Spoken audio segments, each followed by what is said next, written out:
வழிபாட்டுக்கு எந்த மாதிரியான நைவேத்தியங்கள் செய்தால் மிக சிறப்பாக இந்த மாதிரி அவங்களுக்கு நம்ம செஞ்சு வைக்கிறது ரொம்ப.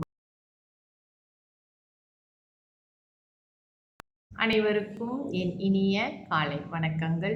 எங்கும் நிறைந்திருக்கும் இறையருள் நம்ம உள்ளத்திலையும் நிறைந்திருக்க வேண்டும் என்று இறைவனிடம் பிரார்த்தனை செய்து கொண்டு இந்த பதிவை ஆரம்பிக்கிறேன். இன்றைய தேதி 4ஆம் தேதி 4ஆம் மாதம் 2026 சனிக்கிழமை, தமிழ் மாதம் பங்குனி. இன்றைய சூரிய உதயம் 7:15க்கு, சூரிய அஸ்தமனம் 7:16க்கு. இன்றைய திதி தேய்பிறை துவிதியை. தேய்பிறை துவிதியை திதி முடியும் நேரம் இன்று மதியம் 12:39க்கு. அதன் பிறகு திருதியை ஆரம்பமாகும். இன்றைய நட்சத்திரம் சுவாதி. சுவாதி நட்சத்திரம் முடியும் நேரம் ஆங்கில தேதியின் முறைப்படி 5ஆம் தேதி அதிகாலை 12:05க்கு முடிவடைந்து விசாக நட்சத்திரம் ஆரம்பமாகும். இன்றைய யோகம் முதலில் அமிர்த யோகம், பிறகு சித்த யோகமாக வருகிறது. நல்ல நேரம் காலை 11:45 12:45 வரை. அதன் பிறகு மாலை வேளையில் 6:16 7:16 வரை. அதன் பிறகு தொடர்ந்து 7:16 இரவு 8:46 வரை. ராகு கால நேரம் காலை 10:15 11:45 வரை. யமகண்ட நேரம் மதியம் 2:45 4:16 வரை. கூலிகன் காலை 7:14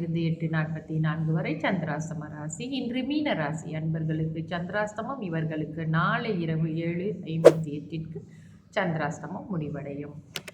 இன்றைய ராசி பலன் பார்ப்போம். மேஷ ராசிக்கு ஆதாயம், ரிஷப ராசிக்கு சுகம், மிதுன ராசிக்கு அசதி, கடக ராசிக்கு கவலை, சிம்ம ராசிக்கு தாமதம், கன்னி ராசிக்கு லாபம், துலாம் ராசிக்கு புகழ், விருச்சக ராசிக்கு ஆக்கம், தனுசு ராசிக்கு நன்மை, மகர ராசிக்கு செலவு, கும்ப ராசிக்கு சிந்தனை, மீன ராசிக்கு பரிசு. தொடர்ந்து நம்ம துர்க்கை அம்மன் வழிபாட்டுக்கு எந்த மாதிரியான நைவேத்தியங்கள் செய்தால் மிக சிறப்பாக இருக்கும் என்பதை பார்ப்போம்.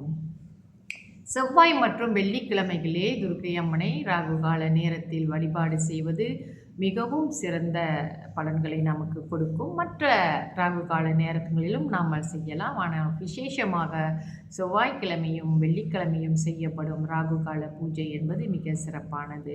ஞாயிற்றுக்கிழமைகளிலே அவர் மாலை வேளையில் நமக்கு ராகு காலம் பிறக்கும். அப்பொழுது எல்லாரும் லீவில் இருக்கிறவங்க எல்லாமே அந்த நேரத்தையும் எடுத்துக்கொள்ளலாம். அதுவும் நல்ல சிறந்த பலன்களை தரும் வல்லமை பெற்றது. தொடர்ந்து என்ன மாதிரியான நைவேத்தியங்கள் என்று பார்ப்போம். தயிர் சாதம், எலுமிச்சை சாதம், அவல் பாயாசம், உளுந்து வடை போன்ற மிக சிறந்த இந்த நைவேத்தியங்கள் எல்லாமே அவங்களுடைய நைவேத்தியத்துக்கு படைப்பதற்கு நம்ம செய்யலாம். பொங்கல், வெண்பொங்கல் இந்த மாதிரி அவங்களுக்கு நம்ம செஞ்சு வைக்கிறது ரொம்ப நல்லது. எலுமிச்சை சாதம் கட்டாயமாக நம்ம சேர்த்து கொள்ள வேண்டும். அந்த எலுமிச்சை காயில் சில பேர் விளக்கு போடுறது செய்கிறாங்க. அது வீட்டில் செய்கிறது ரொம்ப கவனமாக இருக்கணும்.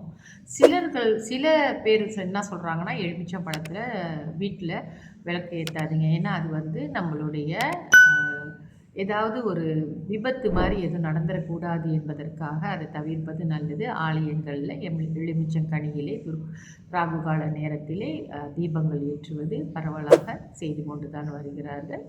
அகலில் விளக்கு போடுவது மிகவும் நல்லது என்பது என்னுடைய கருத்து.